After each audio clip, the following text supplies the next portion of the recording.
on risque sa vie tous les jours. On ferme les yeux, c'est un peu la roulette russe, ouais. Et la chute assurée. Bardaf. Bardaf. Le vélo, c'est bon pour la santé et pour le climat. Mais question mobilité, sur les pistes cyclables, les cyclistes rencontrent parfois quelques embûches. Denis, ici, on est sur en pleine côte, sur une belle piste cyclable. Ouais, mais attention, là, il faut céder le passage. C'est long le passage. Et elle se Et termine. là, il y a la bordure, donc comme en cyclocross, on lève le vélo. On se retrouve sur un trottoir, est-ce qu'on peut continuer ou pas? On redevient piéton. Ouais. Mais qu'est-ce qu'on va faire? Tant pis, je retourne sur la route. À cet endroit, c'est très clair, je risque de me prendre un poteau. Mal placé. Ce panneau-là, en fait, rétrécit la largeur utile de la piste cyclo-piétonne qui est déjà fort étroite.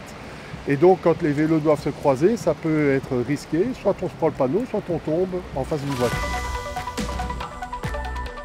Impossible de rouler ici en continu, il faut mettre pied à terre pour franchir tout ça. Absolument. Une rigole, une bordure, 6 plots.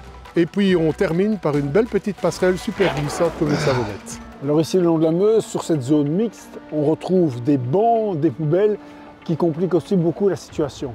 Et donc il y a énormément de conflits à cet endroit-ci et des risques d'accident. Faudrait bouger les bancs, non?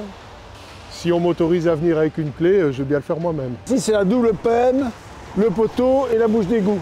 Oui, et si les pneus sont trop étroits, c'est la chute assurée. Bardaf. Bardaf. Sur ce rond-point, il y a bien des aménagements vélos, mais ils ne sont pas utilisés. La grande majorité des cyclistes en fait, vont aller se mettre dans le rond-point avec tous les camions, tous les bus, etc. Parce que si par exemple vous habitez Baumel, que vous venez de la gare, vous devez traverser 1, 2, 3, 4, 5, 6 fois pour aller jusqu'à chez vous. Ça va vous prendre 10 minutes au lieu d'en prendre 2. Sur le terrain, les adeptes du 2 roues sont de plus en plus présents. 1 million de Wallons enfourchent le vélo, un choix de mobilité qui s'impose. Serge, on va vers un mieux, de toute façon. Ça c'est clair, on va vers un mieux, mais il y a des réflexes de base qui ne sont pas encore toujours là, et ça c'est vraiment dommage, et donc c'est notre rôle d'en parler pour faire évoluer les mentalités.